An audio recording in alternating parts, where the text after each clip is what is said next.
প্রিয় ভাই, এগুলো হলো বর্ডার। একটা দেশের যেরকম কি থাকে, বর্ডার থাকে না? বর্ডার যদি বেদখল হয়ে যায় তাহলে রাজধানীও কি হয়ে যায়? বেদখল হয়ে যায়, ঠিক না বেঠিক? এই চোখ যদি শয়তানের নিয়ন্ত্রণে চলে যায়, শয়তান আপনাকে দিয়ে যেখানে খুশি সেখানে আপনার চোখ ব্যবহার করে, আপনি আল্লাহর ভয়ে ফিরে আসেন না, দেখা থেকে বেঁচে থাকেন না।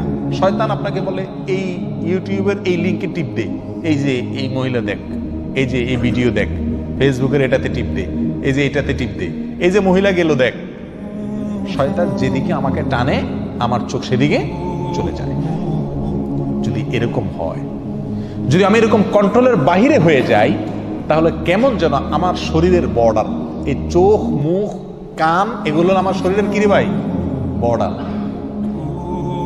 বর্ডারের বিভিন্ন পয়েন্ট থাকে না, ঢুকার জন্য, বাইরে হওয়ার জন্য। এই কান, নাক, মুখ, চোখ, এগুলো হলো আমাদের শরীরের কি রে ভাই? বর্ডার।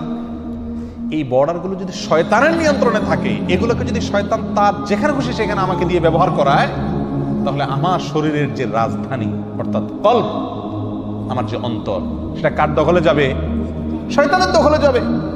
সারাদিন যেটা দেখবো নামাজে সেটাই মনে আসবে, অন্তরে সেটাই আসবে।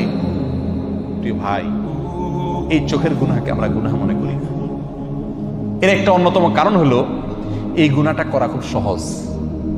চুরি, কি বলেন, এটা চাইলেও তো করা যায় না, নাকি? সবাই করতে পারে চুরি, ডাকাতি, খুন খারাপি, মদ খাওয়া, মানুষের সাথে অবিচার করা, অন্যের হক মারা, এগুলো চাইলেও তো মানুষ কি করতে পারে না। আবার অনেক অন্যায় আছে যেগুলো সামাজিক চাপের কারণে মানুষ করতে পারে না।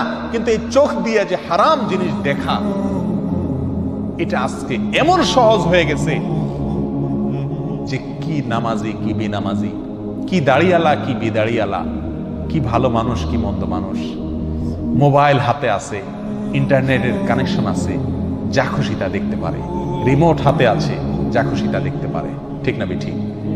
শয়তান তখন আমাদেরকে প্ররোচিত করে, আমাদেরকে বিপদগামী করে, আমাদের দিয়ে হারাম কাজ করায়, আর করতে করতে করতে করতে একসময় বেহায়া হয়ে যায়, নির্লজ্জ হয়ে যায়, এরপর এটা নেশায় রূপ নিয়ে যায়। তখন বাঁচতে চাইলেও বাঁচাটা কি হয়ে যায়? কঠিন হয়ে যায়। আল্লাহ সুবহানাহু ওয়া তাআলা আমাদেরকে আমাদের চরিত্রগুলোকে ফুলের মতো পবিত্র করার তৌফিক দান করুন। এতদিন আমরা যা করেছি, আসুন আসুন প্রিয় ভাইরা, জাহান্নামের পথ থেকে লাফ দিয়ে জান্নাতের পথে চলে আসি। করবো তো ইনশাআল্লাহ। যে সমস্ত ভাইরা তওবা করবেন, তাদের পূর্বের গুনাহ আল্লাহ তাআলা মাফ করে দিবেন। অতীতে আমরা যা করেছি সেটার জন্য আজ তওবা করি। আমার এই চোখ দিয়ে আমি হারাম জিনিস দেখবো না। প্রিয় ভাই, দেখার যে জ্বালা, দেখার যে স্বাদ, এই চোখ দিয়ে আমি হারাম জিনিস দেখলাম, হারাম মহিলা দেখলাম, হারাম মেয়েদের দিকে তাকালাম, সেটা মোবাইলে হোক, টেলিভিশন হোক, কাগজে হোক, বাইরে হোক, সরাসরি হোক, আর যেভাবেই হোক, এই দেখার ফলে একটা নগদ মজা পাই আমরা, তাই না? আপনি একটি মুহূর্তের জন্য একটু আপনার এই মজাটাকে আল্লাহর জন্য কোরবানি করে দেন। আপনি দেখতে পাচ্ছেন একটা ভিডিও লিংক আপনার সামনে আসছে, টিপ দিলেই আপনি দেখতে পারবেন কেউ নাই। আপনি মনে করছেন যে আল্লাহ তিনি আছেন, দেখছেন।